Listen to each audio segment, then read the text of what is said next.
Commander Park Ji-won stood at the window of his small office on Harmony's Edge Station. The massive space station floated in the void between three star systems. It was home to the Galactic Council, where hundreds of alien species came together to keep peace in the galaxy. Park had been the human representative here for 2 years now. Most days he felt like the aliens barely noticed humans existed.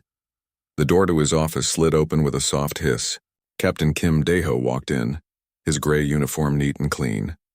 Kim commanded the human transport ship that brought supplies to the station every month. He looked worried. "Commander, we have a problem," Kim said. He handed Park a data pad. The Vorthan Empire just attacked 3 worlds on the outer rim. Killed thousands of people. Park read the report quickly. The Vorthons were known as raiders and pirates. They usually stuck to small attacks on trading ships. This was different. This was war. The Council is calling an emergency meeting, Kim continued. They want all member species to send their professional armies to stop the Vorthons. Park almost smiled at that. Professional armies. The aliens had no idea what those words really meant. An hour later, Park sat in the Great Council chamber. The room was huge, with seats for representatives from over 200 species. Most of the seats were empty today. Only the major powers had come to this emergency meeting. At the center of the room stood Counselor Lysandra. She was an ethereal, a species that looked like tall, thin humans made of pale light. Her voice was musical when she spoke, but Park could hear the fear in it. "The Vorthan attacks cannot go unanswered," Lysandra said. "We must show strength, or they will grow bold and attack more worlds. Each member species must contribute their finest military forces." General Throck of the Sauroch Empire stood up. He was 8 feet tall and covered in thick scales. His people were warriors who fought with honor and strength. "The Sauroch will send 1,000 of our best fighters," he growled. "We will crush these Vorthons like the cowards they are." Warsinger Alias of the Zephyrians rose next. His people looked like living crystals that sang when they moved. 500 crystal warriors will join this fight," he chimed. "Our energy weapons will cut through Vorthon ships like paper." One by one, the alien representatives promised soldiers and ships. They talked about honor and glory and crushing their enemies. Park listened and said nothing. Finally, Lysandra looked at him. "And what do the humans offer?" she asked. There was something in her voice that made it clear she did not expect much. Park stood up slowly. "Humans will contribute 2,000 soldiers and support ships," he said simply. The chamber filled with sounds that might have been laughter from some species. General Throck made a rumbling noise that Park knew was amusement. 2,000, Throck said. "Humans have been in the galaxy for 50 years. What military tradition could you possibly have?" "My people have been warriors for 10,000 years. Lysandra nodded. "Perhaps humans should leave this to species with more experience in warfare," she said gently. "Your people are traders and explorers. This requires professional soldiers." Park looked around the room. The aliens all seemed to agree. Humans were new, weak, peaceful. They had no understanding of real war. "I understand your concern," Park said, "but humans accept the responsibility to help defend Council worlds. Our forces will be ready in 3 days." After the meeting ended, Park walked through the station's corridors with Kim. The captain shook his head as they talked. "They think we're amateurs," Kim said. "Children playing at war." "Let them think that," Park replied. "It might be useful." They reached the docking bay where Kim's ship waited. The transport vessel looked simple and clean, with smooth gray sides and few visible weapons. Nothing like the massive warships other species used, covered in spikes and decorations. "How long until the fleet arrives?" Park asked. Kim checked his watch. "Admiral Bang should be here in 2 days. She's bringing the entire 3rd Expeditionary Group." Park nodded. The 3rd Expeditionary Group was small by alien standards. Just 2,000 soldiers, a few dozen ships, and support staff. But Park knew something the aliens did not. These would not be human traders or explorers playing at being soldiers. These would be professional military personnel from the human defense forces. The difference was important, even if the aliens could not see it yet. 2 days later, alarms sounded throughout the station as new ships appeared on the edge of the system. Park stood in the observation deck with several alien officers, watching the human fleet approach. The ships were gray and simple, like Kim's transport. No bright colors or impressive decorations. They moved in perfect formation, each ship exactly where it should be. The aliens watched with little interest. "Not very impressive," General Throck muttered. Where are their battle cruisers? Their attack ships? Captain Kim Dae-ho was now wearing a different uniform. Instead of his simple transport captain outfit, he wore the gray and black of a human defense forces officer. The change was small, but Park noticed it. So did some of the more observant aliens. "Commander," Kim said, "the fleet is ready to dock. Admiral Bang requests permission to bring the expeditionary force aboard." Park nodded. "Granted." The docking bays filled with activity as human ships connected to the station. Park watched through security cameras as human soldiers began to disembark. They moved with quiet efficiency, each person knowing exactly where to go and what to do. Their equipment was simple but well maintained. Their uniforms were clean gray with no bright decorations. Sergeant Major Lee Min-ho led the first group of soldiers through the station corridors. He was a man in his 40s with calm eyes and steady movements. Behind him walked Lieutenant Choi Hyeri, a young woman who carried communication equipment that looked more advanced than anything Park had seen before. Private First Class Yoon Seok-jin brought up the rear, his eyes constantly moving as he watched for threats that did not exist. The alien soldiers they passed looked confused. These humans did not march with the proud steps of warriors. They did not carry decorated weapons or wear ceremonial armor. They looked more like technicians than fighters. Admiral Bang Shiho arrived on the station 6 hours later. She was a small woman with short gray hair and intelligent eyes. Park met her at the airlock along with several alien commanders who had come to see what human leadership looked like. "Admiral," Park said, saluting. "Welcome to Harmony's Edge." Bang returned the salute crisply. "Commander, status report?" "Joint force of approximately 4,000 alien warriors assembled. Mixed fleet of 60 ships. Target is the Kepler 442 system, where Vorthon forces have established a base on the mining world." Bang nodded. "Understood. When do we move?" "The Joint Command meeting is scheduled for tomorrow morning. Final attack plans will be decided then." General Throck stepped forward. "Admiral Bang," he said in his rumbling voice. "I am General Throck of the Sorok Empire. My warriors are eager to meet your soldiers. Perhaps we can train together, share techniques." Bang looked at the 8-foot-tall alien warrior. "That would be valuable, General. Though I think our training methods might be different from what you're used to." War Singer Elias chimed in, his crystal body ringing softly. "We would also be interested in seeing human combat techniques. Do your people fight with honor?" Admiral Bang was quiet for a moment. When she spoke, her voice was calm and professional. "My people fight to win, War Singer, quickly and with minimum casualties on both sides." The aliens exchanged glances. This was not the answer they expected. That evening, Park found Admiral Bang in the tactical planning room. She was studying star charts with Lieutenant Choi Hyeri and Captain Kim Dae-ho. The room was filled with displays showing ship positions, supply lines, and battle plans. "What do you think of our allies?" Park asked. Bang looked up from the charts. "Brave, experienced in their own way. But they think war is about glory and honor." She paused. "They're going to get a lot of people killed." Lieutenant Choi looked worried. "Sir, their battle plans are direct. General Throck wants to charge straight at the enemy positions. War Singer Elias is talking about challenges and single combat." Captain Kim shook his head. "They've been fighting the same way for thousands of years. It worked when everyone else fought the same way." Admiral Bang stood up and walked to the window that showed the assembled fleet. Alien ships floated in formation, their hulls decorated with symbols and artwork. They looked magnificent and powerful. "Tomorrow they'll see how humans fight," she said quietly. "I hope they learn something useful from it." Park joined her at the window. "Are you worried about working with them?" Bang shook her head. "No, they're good soldiers in their own way. But they're about to see what a professional army looks like. It might be a shock." The next morning, the Joint Command meeting filled a large conference room with representatives from every species in the fleet. General Throck had brought detailed plans for a glorious frontal assault. War Singer Elias wanted to issue formal challenges to Vorthon commanders. Other species had their own traditional approaches. Admiral Bang listened to all of them politely. When they asked for her opinion, she stood up and activated a holographic display. The display showed the target world in detail, with enemy positions marked in red. "Here's what humans propose," she said simply. The joint fleet dropped out of hyperspace at the edge of the Kepler 442 system. Through the viewports of the command ship, the target world looked like a brown and gray marble floating in space. Vorthon ships moved around it like angry insects. Admiral Bang Shiho stood in the Fleet Command Center, surrounded by alien commanders who were still arguing about battle plans. General Throck wanted his Sarok warriors to lead the charge. Warsinger Alias insisted that Zephyrian Crystal warriors should have the honor of first strike. Commander Vex of the Telonian Empire believed his people's energy shields made them the obvious choice for the frontal assault.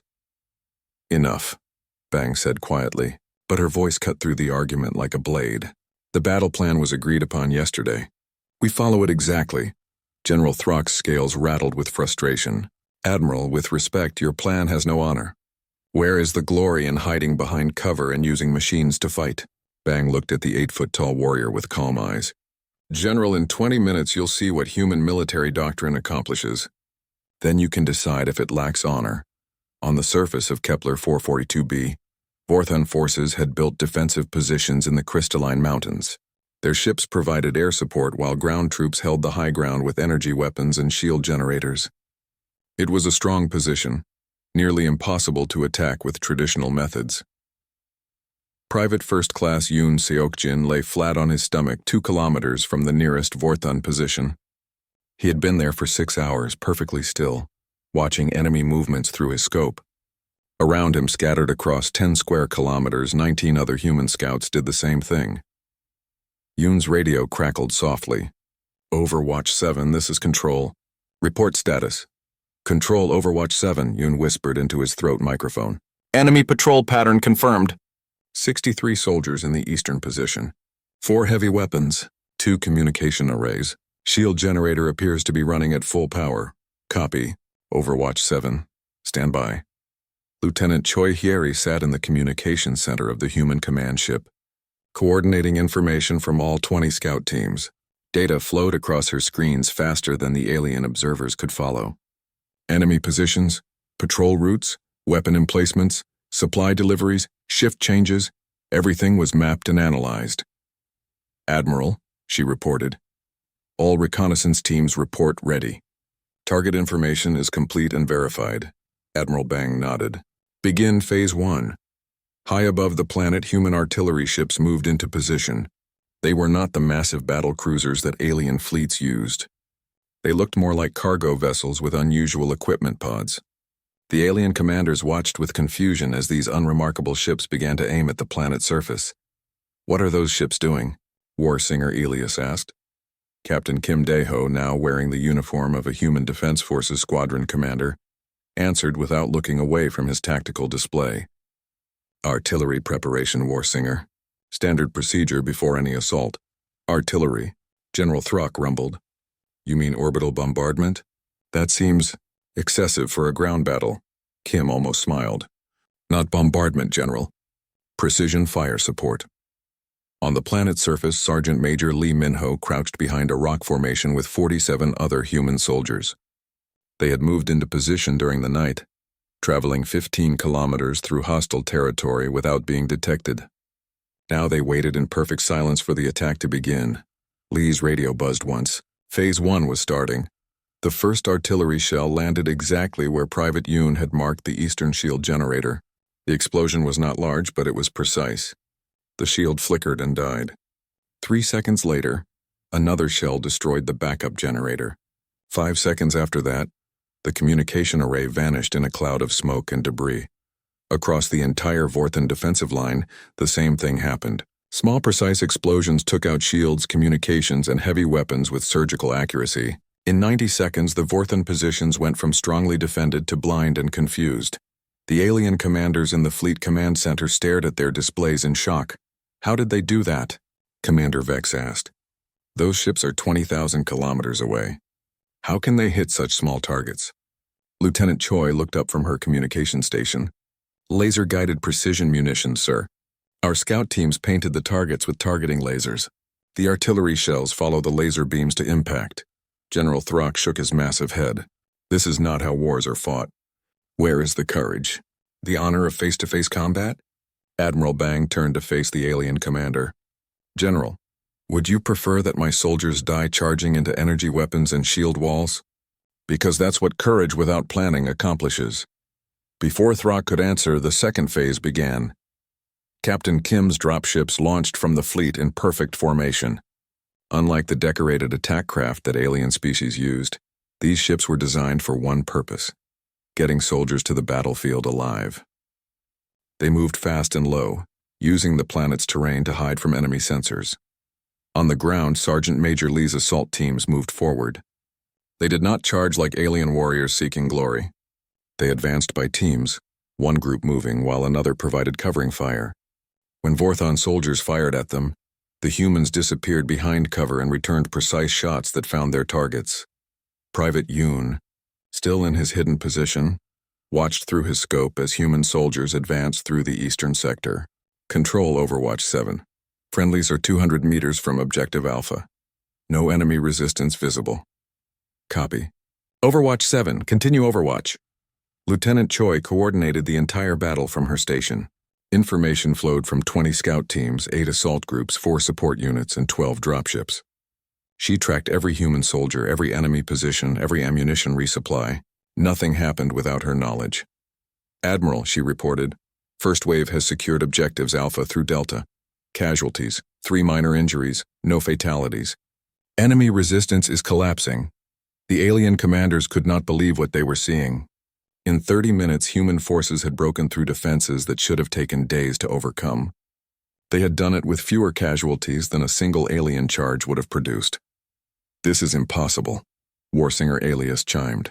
How can they coordinate so many units so precisely? Captain Kim answered while monitoring his dropship squadrons. Training, Warsinger. Human soldiers train for coordination, the way your crystal warriors train for individual combat. Every person knows their job and how it fits with everyone else's job. General Throck watched his tactical display as human forces continued their advance. But they use no honor protocols, no challenges, no single combat. How do they know who the best warriors are? Admiral Bang looked at the massive Sarok general. General, we don't care who the best individual warrior is. We care about which team completes the mission most effectively. On the planet's surface, the battle was almost over. Vorthon forces tried to regroup and mount a counterattack, but they faced an enemy unlike anything they had encountered before. Human soldiers seemed to know where every Vorthon position was located. When Vorthons moved, human artillery shells landed on their new positions within minutes. When they tried to call for air support, they found their communication systems destroyed. Sergeant Major Lee led his team through the ruins of what had been the main Vorthon command post. Fourth-hand soldiers surrendered in groups, confused and demoralized. Many of them asked the same question: how did you know where we were? Lee's answer was always the same: we watched and we planned. Private Yoon moved to a new observation position as human medics began treating wounded Vorthons. He watched human soldiers share water with their prisoners and call for medical evacuation for enemy wounded. This was not how his enemies usually behaved. Back in the Fleet Command Center, Admiral Bang received the final report from Lieutenant Choi. Admiral, all objectives secured. Enemy forces have surrendered. Total engagement time, 47 minutes. Human casualties, 7 minor injuries, 0 fatalities. Enemy casualties, estimated 40 killed, 130 wounded, 370 prisoners. The alien commanders stared at their displays in silence. General Throck was the first to speak. 47 minutes, he said slowly. My people would have needed 3 days to take those positions. And we would have lost hundreds of warriors doing it. Warsinger Alias's crystal body rang with confusion. How is this possible? Your soldiers are not larger or stronger than ours. Your weapons do not seem more powerful. Yet you fight like a machine, Commander Vex finished. Every part working with every other part. Admiral Bang nodded. That's exactly right, Commander. Human military doctrine treats warfare as a problem to be solved, not a test of individual courage. We use superior coordination, planning, and communication to defeat superior numbers or technology. General Throck's scales rustled as he considered this. And your soldiers? They do not seek personal glory. My soldiers seek mission success, Bang replied. Individual glory is less important than bringing everyone home alive. The alien commanders exchanged glances. This was a completely different way of thinking about warfare. It challenged everything they had been taught about military honor and individual heroism. 3 weeks after the battle at Kepler 442b, the core worlds had become the largest military staging area in galactic history. Ships from dozens of species filled orbital space around 5 different planets, but nothing compared to what had arrived from human space.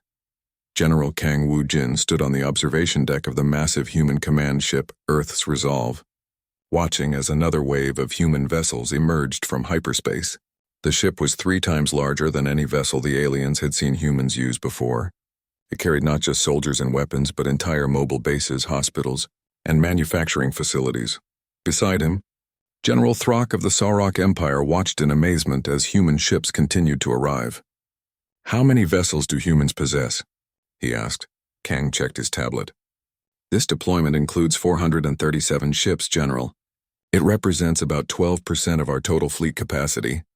Throck's massive jaw dropped. 12%?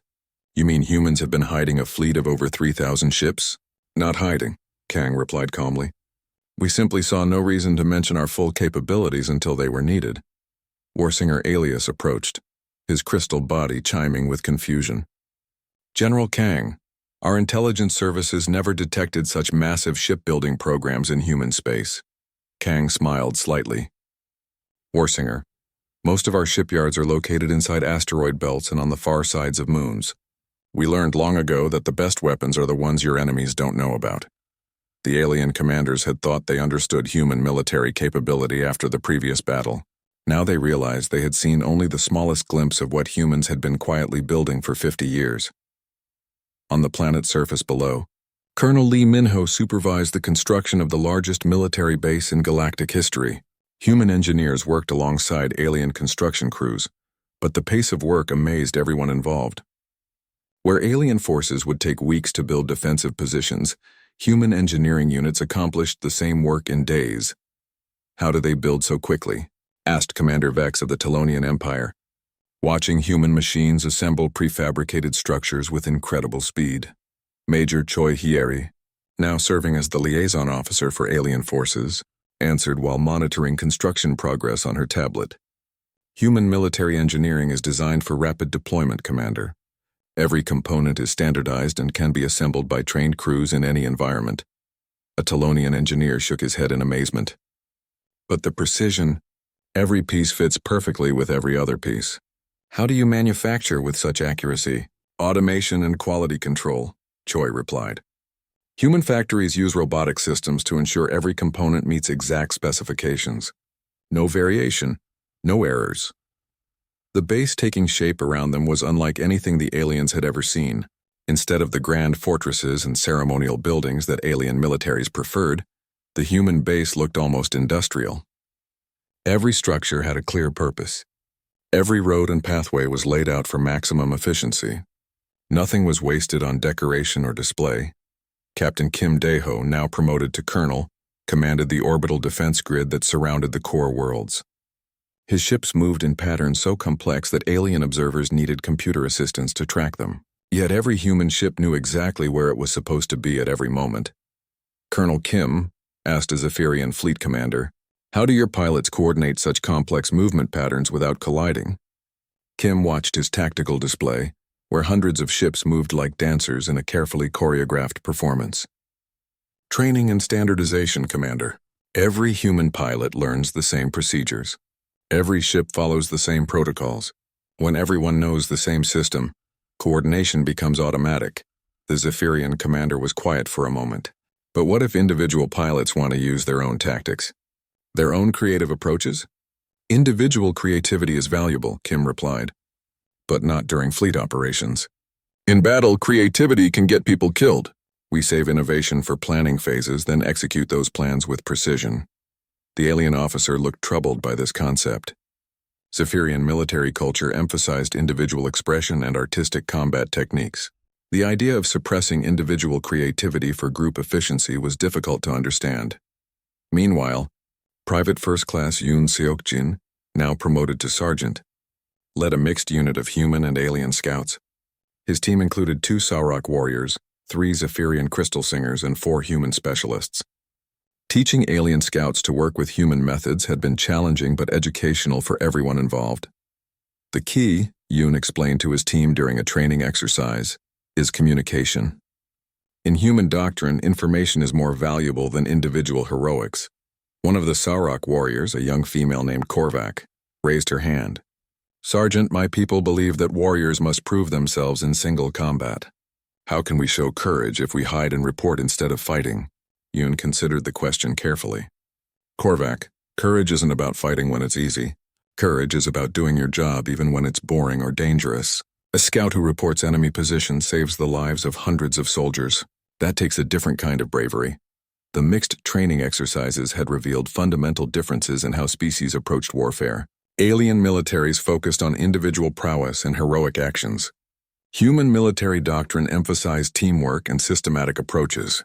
Neither was wrong, but combining them required patience and understanding from both sides. Admiral Bang Shiho now commanded the largest military fleet in galactic history. Her command center was a marvel of coordination technology, with displays showing the real-time status of over 400 ships and 50,000 soldiers. Information flowed constantly between units, creating a level of situational awareness that amazed alien observers. "Admiral," reported Lieutenant Colonel No Minjae, the fleet's intelligence officer, "long-range sensors confirm the Vorthon fleet composition. 237 warships, estimated ground forces of 40,000 soldiers plus support vessels." Bang studied the tactical displays. "Analysis?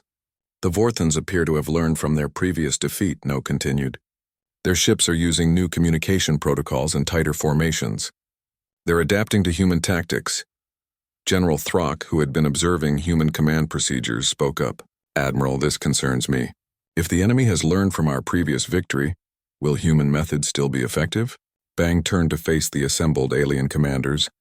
"General, that's exactly what we want them to do." War Singer Alias chimed with confusion. "You want the enemy to adapt to your tactics?" "Of course," Bang replied. "Human military doctrine assumes that enemies will learn and adapt. Our planning process includes multiple layers of strategy, specifically designed to counter enemy adaptation." She activated a holographic display showing the approaching Vorthon fleet. "The enemy has tightened their formations and improved their communications. This means they've learned that human tactics emphasize coordination and precision, so they're trying to make coordination more difficult." The display shifted to show human fleet positions, but human doctrine anticipated this response. "We have backup plans for situations where the enemy has learned our basic tactics." Colonel Kim spoke from his position at the Fleet Coordination Station. "Admiral, all units report ready for Operation Cascade." Bang nodded. "Execute Phase 1. The alien commanders watched as the human fleet began to separate into smaller groups. Instead of maintaining the tight formations they had used in previous battles, human ships spread across a wide area of space. "I don't understand," General Throck said.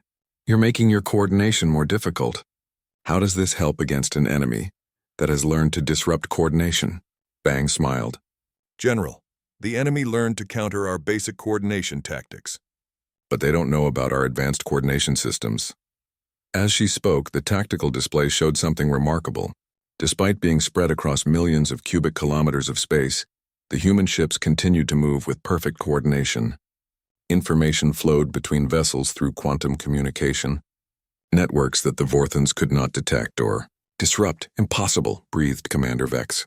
"How can ships coordinate across such distances without detectable communications?"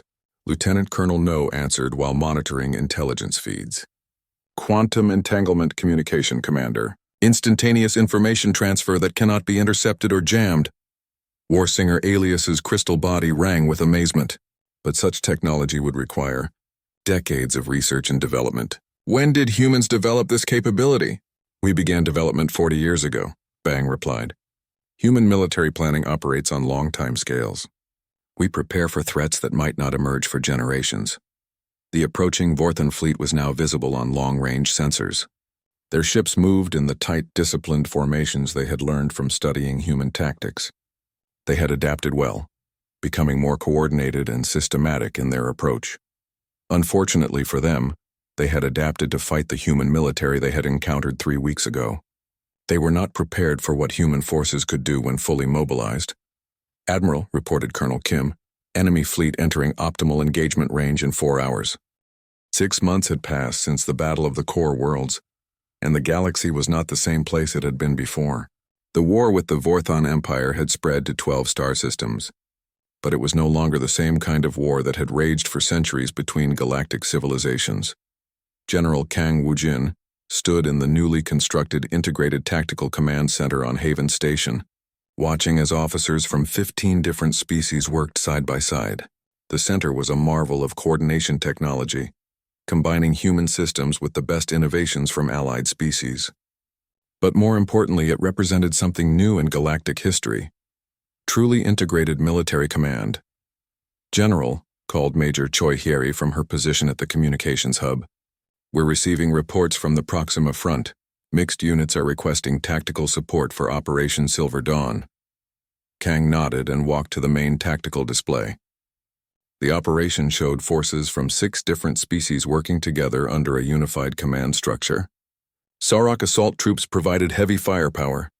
Zephyrian scouts handled reconnaissance. Telonian engineers managed logistics. And human specialists coordinated the overall operation. "Status report," Kang requested. Colonel Lee Minho, now commanding the 3rd Integrated Brigade, appeared on the communication screen. Behind him, alien and human officers worked together in a mobile command center. "General, enemy forces are using new tactics. They've abandoned traditional Vorthon honor protocols completely.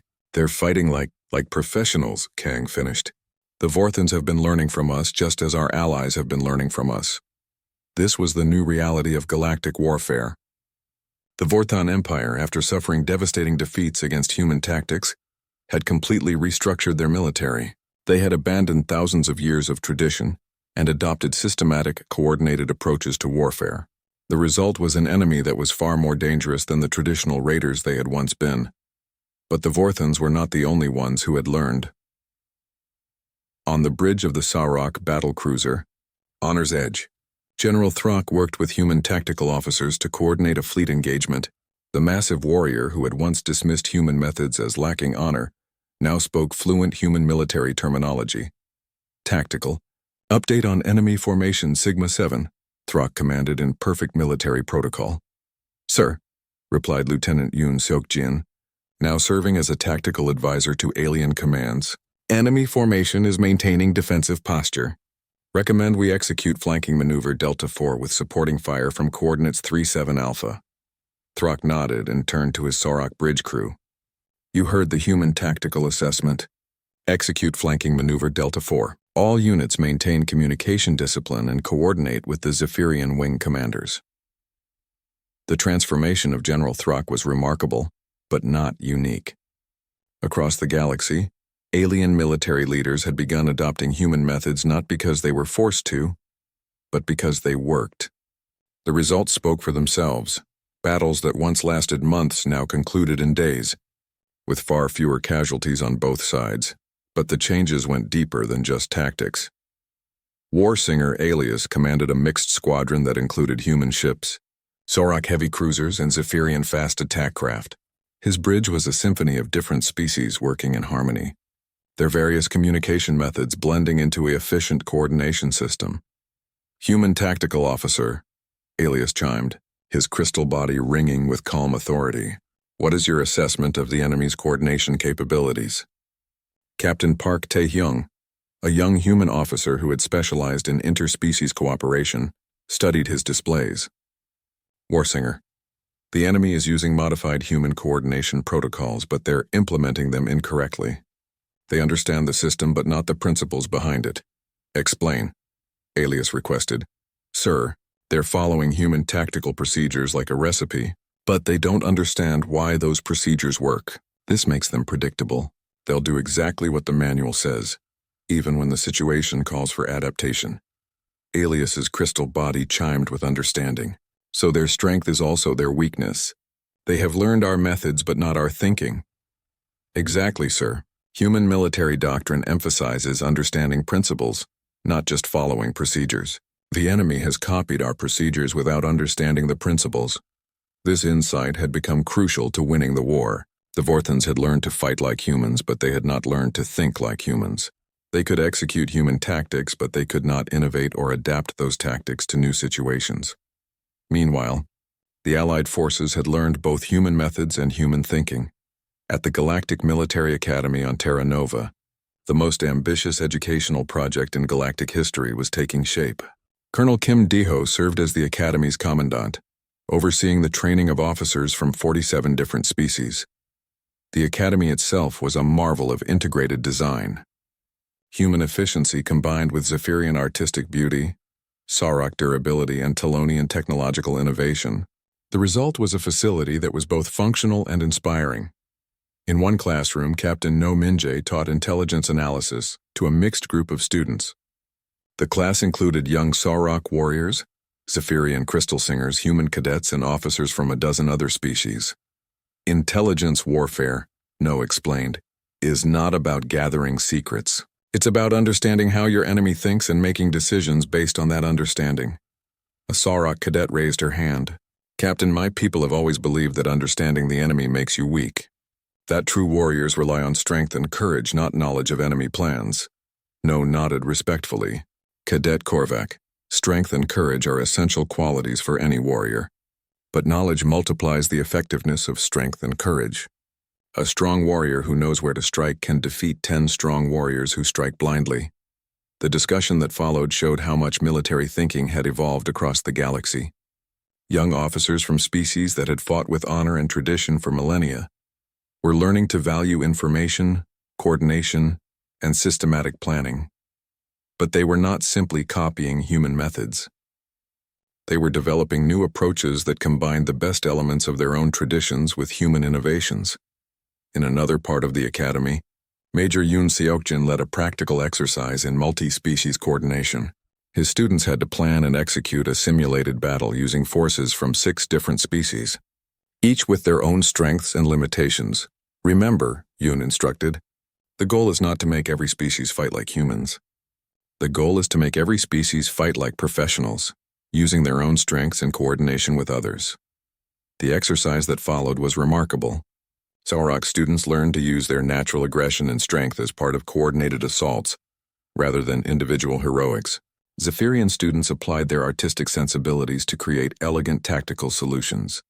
Human students discovered that their systematic approaches worked even better when enhanced by alien innovations. The result was something new. A truly galactic approach to professional warfare that was more effective than any single species could achieve alone. But the real test of this new paradigm came on the battlefield. The siege of Fornax Prime had lasted 3 months, the longest single engagement of the war. Fourth-hand forces had learned human siege tactics and applied them with mechanical precision. They had surrounded the planet with a blockade that seemed impossible to break. Brigadier General Kim Deho commanded the relief force, a mixed fleet of over 200 ships from 8 different species. The fleet that approached Fornax Prime was unlike anything in galactic history, not because of its size but because of its integration. Human ships provided coordination and precision systems.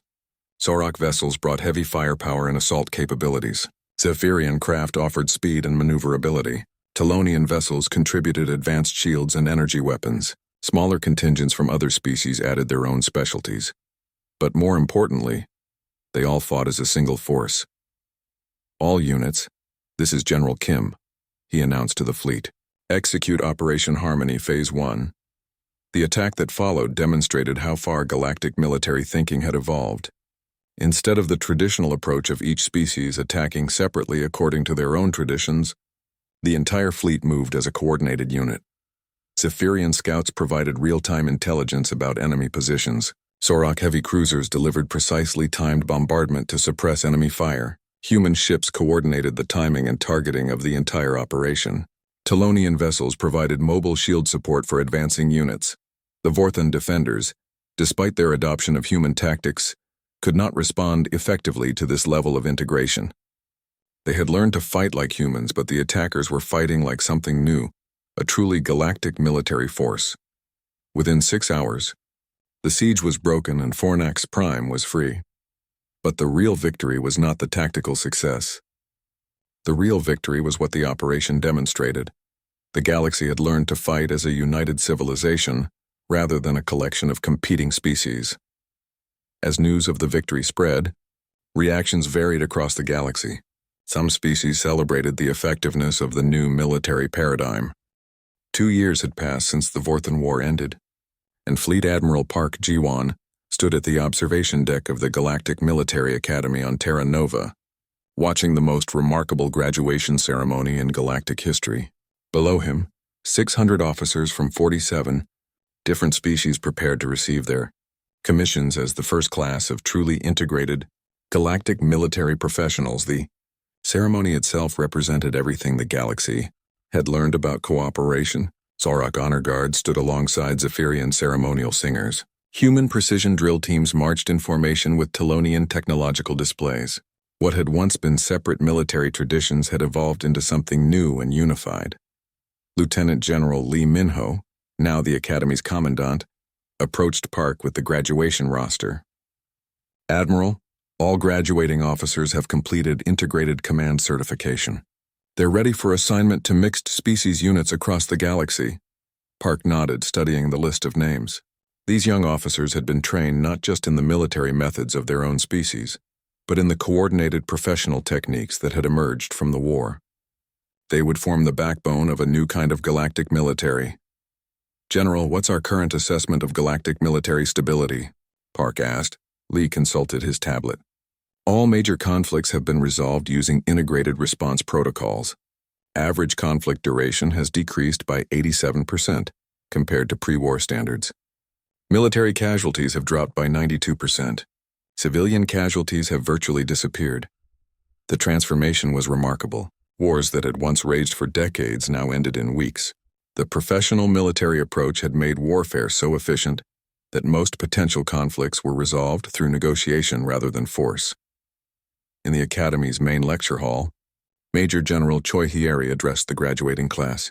She had become one of the galaxy's leading experts in integrated military doctrine, and her textbooks were now standard reading for officers of all species. Officers, she said, looking out at the diverse audience. You are graduating into a galaxy that has learned to approach conflict professionally rather than emotionally. Your job is not to seek glory or honor through warfare. Your job is to prevent warfare through the credible threat of professional response. A young Sauroch officer raised her hand. General, my people have always believed that warriors must prove themselves in battle.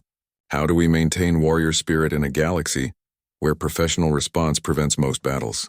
Choi smiled at the familiar question. It came up in every class, from officers of every species that had traditional warrior cultures. Cadet Korvac, the greatest warriors are those who win without fighting. Your warrior spirit proves itself by being so professionally competent that enemies choose negotiation over conflict. The question highlighted one of the ongoing challenges of the new paradigm. Species with strong military traditions sometimes struggled with the idea that the most successful military forces were those that rarely had to fight, but the results spoke for themselves. The ceremony continued with an address from Admiral Bang Shiho, now the Supreme Commander of Galactic Defense Forces. She had overseen the transformation of dozens of separate military forces into a single, integrated system capable of responding to any threat. When humans first joined the Galactic Council, Bang told the assembled officers, we discovered a galaxy where warfare was about individual glory and species pride. Today, you graduate into a galaxy where warfare is about protecting innocent lives and preserving peace. She paused, looking at the mixed audience of young officers who would shape the galaxy's future. The greatest victory is not defeating your enemies. The greatest victory is making your enemies realize that cooperation serves their interests better than conflict. This philosophy had become the foundation of galactic military doctrine. Professional military forces existed not to conquer or dominate, but to make the cost of aggression so high that potential aggressors chose peaceful solutions instead. After the ceremony, Park walked through the Academy's halls with several of the new graduates. The building itself showcased the integration of different species approaches to military thinking. Human efficiency and organization combined with Sauroch strength and durability, Zephyrian artistic beauty, and innovations from dozens of other species. Admiral, asked Lieutenant Yoon Seok-jin, one of the human graduates, what happens if we encounter a species that refuses to adopt professional military methods? What if someone still wants to fight the old way? It was an important question, because such a test was coming. Intelligence reports had been arriving for weeks about the hegemony of distant stars, an isolationist faction that viewed the galaxy's transformation with alarm. They saw professional military integration as a threat to traditional species independence and were preparing to restore proper order to galactic civilization. The hegemony had been watching the war against the Vorthans with growing concern. They understood that the new military paradigm made traditional warrior cultures obsolete. Their response was to launch a massive military campaign designed to destroy the integrated forces before they could spread further. "Lieutenant," Park replied, "we're about to find out. Long-range sensors have detected a large fleet approaching from the distant stars region. They appear to be using traditional military organization and tactics." 3 days later, the hegemony fleet entered the outer systems of Council space. It was an impressive sight. Over 400 ships decorated in the traditional styles of a dozen warrior species. The fleet moved with the proud independence that had characterized galactic warfare for millennia. Each species within the hegemony fought according to their own ancient traditions. Warrior priests led ceremonial charges. Honor duels determined battle leadership. Individual heroics took precedence over coordinated strategy. It was exactly how galactic warfare had been conducted for thousands of years. The response from the Galactic Defense Forces demonstrated how completely things had changed. Within 12 hours of the hegemony's arrival, a coordinated task force assembled from ships that had been scattered across 15 different systems.